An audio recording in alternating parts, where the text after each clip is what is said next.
요셉이 이끌려 애굽에 내려가매 바로의 신하 친위대장 애굽 사람 보디발이 그를 그리로 데려간 이스마엘 사람의 손에서 요셉을 산이라. 여호와께서 요셉과 함께 하심으로 그가 형통한 자가 되어 그의 주인 애굽 사람의 집에 있으니 그의 주인이 여호와께서 그와 함께 하심을 보며 또 여호와께서 그의 범사에 형통하게 하심을 보았더라. 네, 오늘은 형통한 사람이란 제목으로 함께 말씀을 나눕니다. 목사님들이 모이는 수련회에도 가끔씩 경품 추첨을 할 때가 있습니다.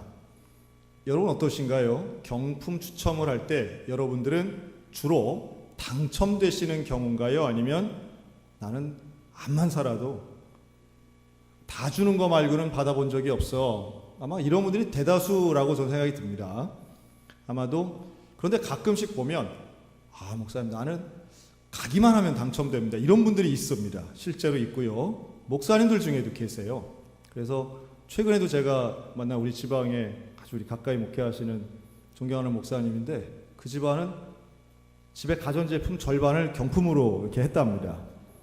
뭐 본인도 자기한테는 특별한 잘못이 없다. 되는데 어떻게 하느냐 그러는데 안 되는 제 입장에서는 좀 얄밉긴 하더라고요. 근데 반면 열심히 경품에 참여하시는 분들도 또 제법 됩니다. 그래서 나의 개인 정보는 아무 상관없다. 그래서 어디 슈퍼마켓 개업이라든가 무슨 통신회사 무슨 행사라든가 이럴 때는 그냥 자기를 포함한 가족들의 개인 정보를 그냥 아낌없이 주고 경품에 참가하시는 분들 제법 됩니다. 본인의 선택이니까요. 그런 건 할 수 있다고 보죠. 자, 그런데 그러한 내가 노력한 것 이상의 어떤 행운 같은 요소에 좋은 일들이 생기면 사람들이 뭐라고 생각하느냐 하면 그게 바로 일이 술술 잘 풀린다 이렇게 생각한다는 거예요. 내가 계획하고 원하던 대로 착착 이루어지면 그걸 가지고 우리들은 생각이 일이 참 잘 된다. 만사 형통이다. 이런 말들을 쓴다는 겁니다. 나쁜 건 아닌데요. 그런데 정말 하나님이 말씀하시는 형통, 성경이 말씀하는 형통이 과연 그런가라고 하는 것은 점검해 봐야 되겠죠. 오늘 읽은 창세기 39장에는 형통한 사람이 나옵니다. 그 이름은 요셉이죠. 그런데 이 요셉이 형통하다는 표현이 여러 차례 나오는데요. 그가 형통하다라고 할 때에 그 본인의 상황이 어땠느냐 하면 먼저는 종살이를 하는데 형통하다 그럽니다. 요셉은 원래 부잣집에 태어납니다. 그래서 좋은 옷 입습니다. 좋은 음식 먹습니다. 부모님의 사랑 많이 받았습니다. 그런데 형제들이 그를 질투해서 팔아버리죠. 그래서 먼 나라 애굽에 가서 종살이를 시작합니다. 자, 귀공자가 종이 됐습니다. 인생이 풀린 거예요? 꼬인 거예요? 세상 말로 하면 꼬인 거죠. 아주 인생이 이게 틀어진 겁니다. 풀리지 않는 거예요. 그런데 성경은 뭐라 그러느냐 하면 하나님이 요셉과 함께 했더니 요셉이 형통하더라 라고 말씀합니다. 형통이 쓰여지는 그 시기가 우리가 생각하고 예상하는 것과는 많이 달라요. 또 39장 후반부에 보면 그가 결국에는 이제 옥살이까지 합니다. 그런데 옥에 들어가서 죄인이 된 그 상태에서 성경은 말씀합니다. 하나님이 그를 형통케 하셨다. 일이 잘 풀리고 상황이 좋아지기보다는 더 안 되고 힘들어지고 남들보다도 더 못해지는데도 성경은 그를 형통하다고 말씀하는 거예요. 뭔가 좀 다르죠? 다시 말해 성경이 말하는 형통의 조건은 오직 한 가지뿐인 걸 발견합니다. 오직 한 가지인데 주님과 동행하는 것이 형통한 삶인 줄로 믿습니다. 그러니까 고난이 없는 게 아니라 하나님과 함께하면 동행하면 그곳이 어디든지 상관없이 형통하다고 성경은 선포하고 있습니다. 예를 들면 세례 요한이 감옥에 갇혔을 때 그는 형통한 사람이었습니다. 오히려 세례 요한을 감옥에 투옥시킨 헤롯 왕은 형통한 사람이 아니었던 것이죠. 마찬가지로 사도 바울이 감옥에 들어갔을 때 그는 형통한 사람이었습니다. 주님과 동행했습니다. 그러나 그를 지키고 괴롭게 했던 간수는 형통한 사람이 될 수 없는 것입니다. 주님 없는 편안한 삶이 아니라 어떤 고난 속에서도 주님과 함께하는 그 인생이 형통한 삶이라고 성경은 단정지어 말씀합니다.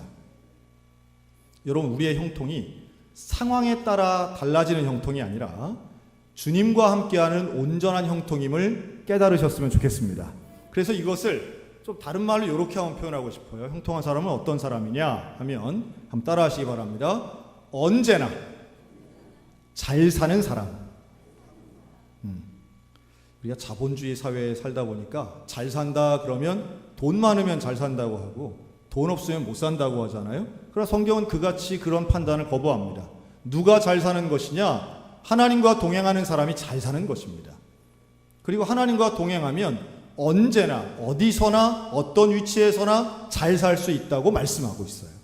그러니 형통은 감정이나 지위나 돈이나 상황과는 상관없다라고 생각해도 무방할 정도입니다. 물론 돈 있는 거 좋지요. 물론 성공하는 거 좋습니다. 그걸 자체 나쁘다고 하는 게 아니에요. 그러나 사도 바울이 말한 것처럼 풍부에 처할 줄도 알고 빈곤에 처할 줄도 아는 일체의 비결은 오직 하나, 하나님과 동행하는 형통 안에서만 누릴 수 있다라고 하는 말씀입니다. 여러분의 인생을 상황에 걸지 마시기 바랍니다. 상황에 내 인생을 걸면요 실패할 수밖에 없습니다. 왜냐하면 상황은 늘 바뀌기 때문에. 대한민국 어머니들이 많이 쓰는 표현 중에 나는 누구 때문에 사는 거예요? 아들, 며느리 때문에 사시는 분은 없나 모르겠습니다. 여러분, 자녀는 사랑하고 자녀를 위해 헌신하는 건 아름다운 일이지만 자녀에게 인생을 걸지는 마시기 바랍니다. 내 인생은 하나님께 걸어야지 자녀에게 걸어서, 저는 이 구절이 성경에 나오는 줄 알아요. 하도 많이들 말씀하셔서 내가 너를 어떻게 키웠는데로 시작하는 명문장이 있습니다. 어떻게 키우긴 뭘 어떻게 키워요. 다 남들도 그렇게 키우는 거지. 그런데 어떻게 키우든 상관없어요. 하나님과 동행하면 내 자녀의 인생은 형통한 삶을 살게 될 줄로 믿습니다. 그게 중요한 것이지 내가 얼마나 정성을 기울였느냐가 그 인생을 바꾸거나 결정할 수 없다는 것을 인정하셔야만 한다는 거예요. 진짜 잘 사는 삶이 무엇인지 그 기준을 성경은 오늘 우리에게 말씀하고 있는데 우리는 그 기준은 보기 싫고 세상의 기준에 맞춰 살고 싶다라고 하면 아직도 우리의 신앙은 먼 겁니다. 왜 그렇게 우리는 상황에 매몰되고 상황에 흔들리는지 우리의 신앙이 조금 더 수준 높은 신앙, 하나님과 동행하는 신앙이 되어야 될 것입니다. 제가 이런 질문을 한번 드리고 싶어요. 여러분, 바둑을 7단이면 아주 바둑 잘 두시는 분입니다. 7급도 잘 두는 분인데 둘의 실력 차이는 크죠. 자, 7단 바둑 두는 분과 7급 바둑 두는 분 중에 누가 더 바둑 둘 때 신경을 많이 쓰고 힘을 더 쏟을까요? 자, 제가 좀 쉽게 설명해 보겠습니다. 운전을 하는데 운전 7년 경력의 운전자와 7일차 운전자, 자, 누가 운전할 때 더 힘을 바짝 쓰고 신경을 바짝 곤두세울까요? 7일차. 다시 말해 초보일수록 힘이 들어가고 초보일수록 긴장한다는 거예요. 어떤 것이든 실력이 높은 사람은 편안한 가운데에 그걸 따라가고 정말로 어려울 때 힘을 집중해야 되기 때문에 평소에는 평안함을 유지한다는 겁니다. 여러분, 상황에 휘둘리지 말고, 요셉은 젊은 나이였지만 하나님과 동행하는 신앙의 깊이가 있었던 사람입니다. 하나님과 동행한다면 상황은 쉽지 않지만 그러나 그의 입에서는 원망이나 한숨 나오는 대신에 하나님과 동행함으로 그의 주변에 있던 사람들이 은혜 받을 수 있는 성실하고 정직한 삶을 요셉은 살은 줄로 믿습니다. 우리들이 그런 인생 살아야 된다는 거예요. 상황에 매몰되면, 상황에 인생 걸면 우리는 늘 불평하거나, 잘못되면 불평하거나, 잘되면 교만해집니다.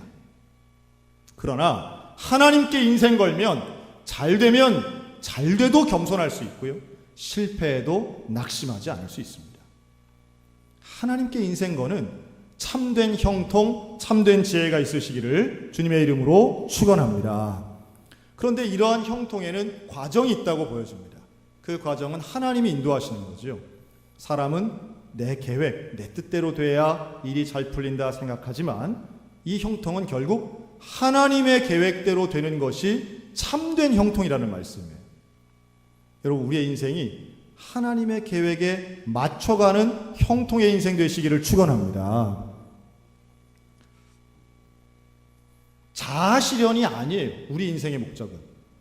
자아실현이 아니라 하나님의 뜻과 그의 의를 이루는 것이 우리에게는 가장 중요한 목적이 되어야 될 것입니다. 그러니 내 뜻이 아닌 하나님의 뜻을 이루기 위해서는 하나님과 동행해야죠. 말씀을 봐야죠. 하나님이 뭘 원하시는지를 알면 내 뜻도 거기에 맞춰서 가면 한 방향으로 가는 것이고, 그러면 사망의 음침한 골짜기를 지날지라도 내가 해를 당하지 않고 주님과 동행하여 영광으로 결론짓게 되는 인생 살 줄로 믿습니다. 그러니까 이 형통은 장면을 보면 좀 불합리해 보이는 게 있습니다. 이런 고난은 왜 나만 당해? 왜 이런 건 좀 너무 억울해? 장면을 보면 그렇지만 과정을 놓고 보면 결국 영광을 이루시고 선을 이루시는 하나님을 만날 수 있다는 말씀이에요. 요셉도 이렇게 종살이하고 옥살이하지만 결국 요셉은 총리가 되는데 총리가 목표가 아니라는 게 중요합니다. 요셉은 총리 되려고 노력한 적이 단 한 번도 없어요. 요셉의 인생 계획에 나는 젊을 땐 고생하고 늙어서는 나이 들어서는 출세하고 이런 계획 자체가 없었어요. 그는 순간순간 매 순간 하나님과 동행하면서 하나님이 원하시는 삶을 어떤 상황이라도 살았을 뿐이지 인생에 무슨 자기 나름의 로드맵을 가지고 산 게 아니라는 거예요. 총리된 건 그렇게 중요한 게 아닙니다. 하나님의 계획대로 따라갔더니 하나님이 정말로 이루시고자 하신 것은 민족의 구원이더라는 거예요. 요셉의 모든 가문이 다 이스라엘에서 구원받아서 흉년의 때에 애굽으로 와서 다 먹고 살 수 있게 되더라는 거예요.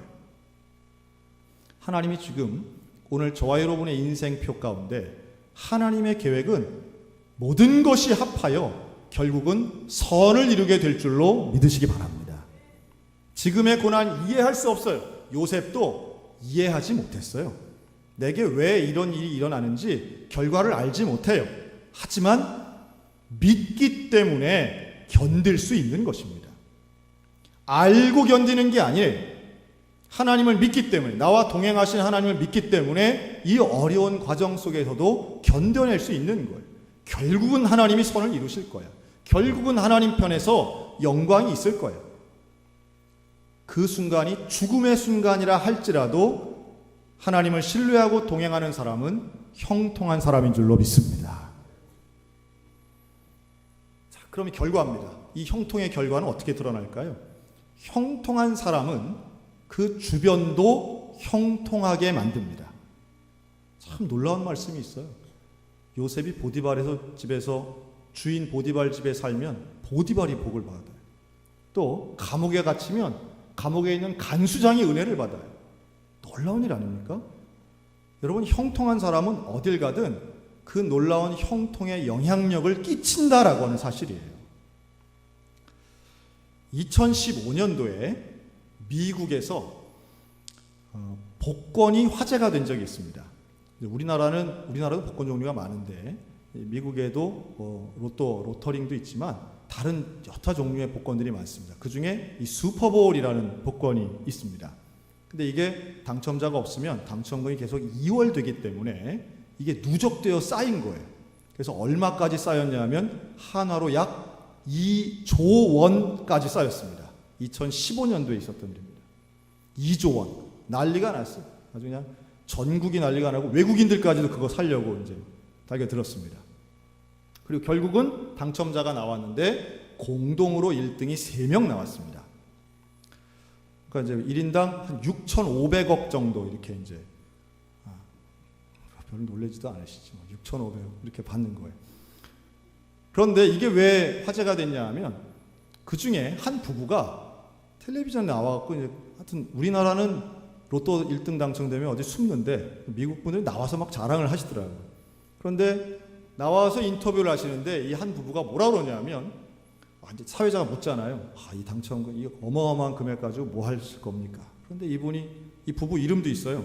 테네시주의 멈포드에 사는 존 로빈슨, 리사 로빈슨 이 두 부부인데 이분들이 뭐라 그러냐면 먼저 교회에 11조부터 하겠습니다. 그런 거예요. 목사님 오늘 헌금 얘기하시려고 그러나? 눈치 빠른 분들은 이렇게 생각할 수 있는데 조금 다른 얘기예요. 그래서 11조부터 하겠습니다. 그리고 우리 교회에서 하는 이런 사역에도 헌금하겠습니다. 이런 거예요. 대단하다고 이제 방송에선 좋은 분위기로 끝났는데 문제는 뭐냐 하면 그 이후에 미국에 있는 여러 교단에서 여기에 대한 입장문을 내놓기 시작한 겁니다. 대표적으로 이런 거예요. 복권으로 얻은 돈을 헌금하는 걸 하나님이 기뻐하시겠느냐, 이런 거였습니다. 실망하시는 분들이 보이시는 것 같아요. 더 근본적인 건 이거죠. 그리스도인은 복권을 해도 되느냐라고 하는 겁니다. 여기 지금 안 해본 사람이 어디 있겠어요. 네. 물론 여기서 이제 일부는 발을 빼죠. 그래, 나는 로또는 안 해봤어, 스포츠 토토는 안 해봤어, 이런 분들 계실지 모르겠는데 복권 자체에 대한 거부감이 좀 있죠. 사실은 교회 안에 그런 게 좀 있습니다.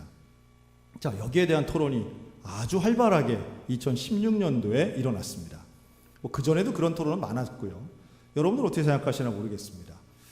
만약 저에게 목사님, 우리 그리스도인들은 복권을 해도 됩니까? 라고 묻는다면 여기에 대해서는 눈들이 이제 다 깨셨네요. 네. 아무도 안 자라. 자, 여기 한 다음에 이런 대답을 좀 드리고 싶어요. 여러분, 우린 지금 자본주의 사회에 살고 있지 않습니까? 자본주의 사회에서 노동으로 돈을 버는 것 아닌 자본만으로 돈을 버는 방법이 몇 가지 있습니다. 그러니까 일해서 버는 거 말고 돈으로 돈을 버는 방법이 있습니다. 크게 보아 두 가지인데요. 은행 예금하는 거 말고 저금하는 거 말고 두 가지 방법을 얘기할 수 있는데, 하나는 투자고 또 하나는 투기입니다.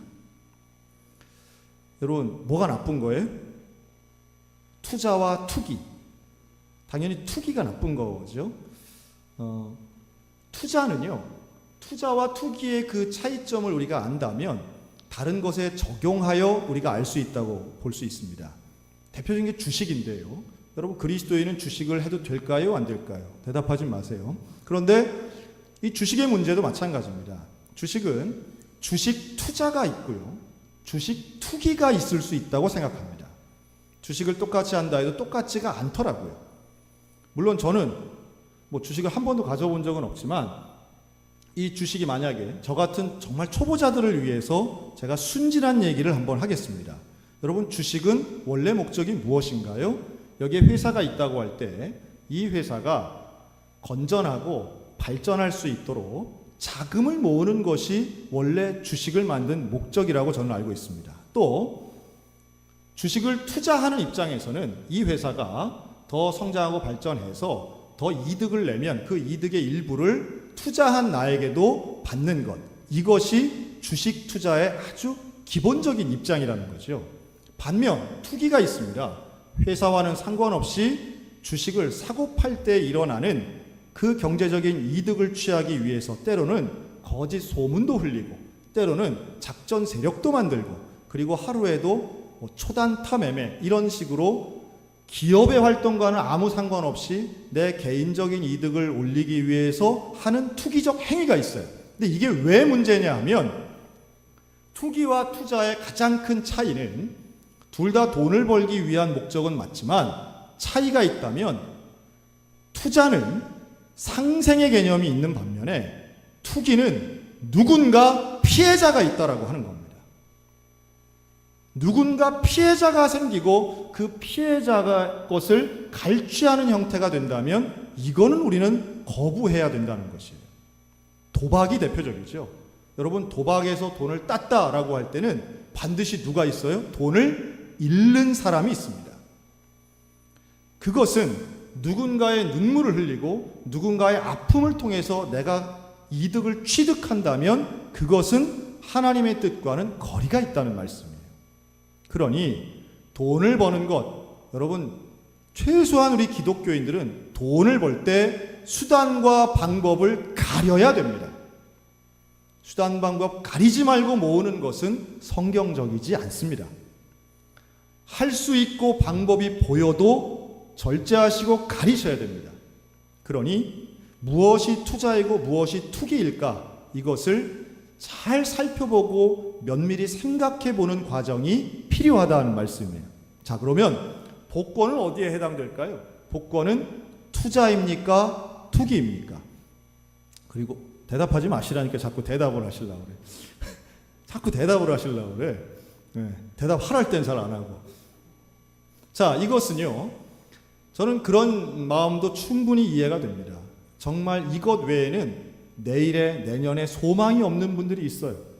이거라도 한 장 안 사면 나는 지금의 빈궁함을 헤아날 수가 없습니다. 또 좀 다른 시각들도 있더라고요. 이렇게 스포츠 복권을 사면 이게 스포츠 꿈나무들에게 들어가는 장학금이 된대요. 자, 그런 얘기 하시는 분 보고 그냥 장학금을 내시면 되지, 그걸 왜 복권을 사십니까?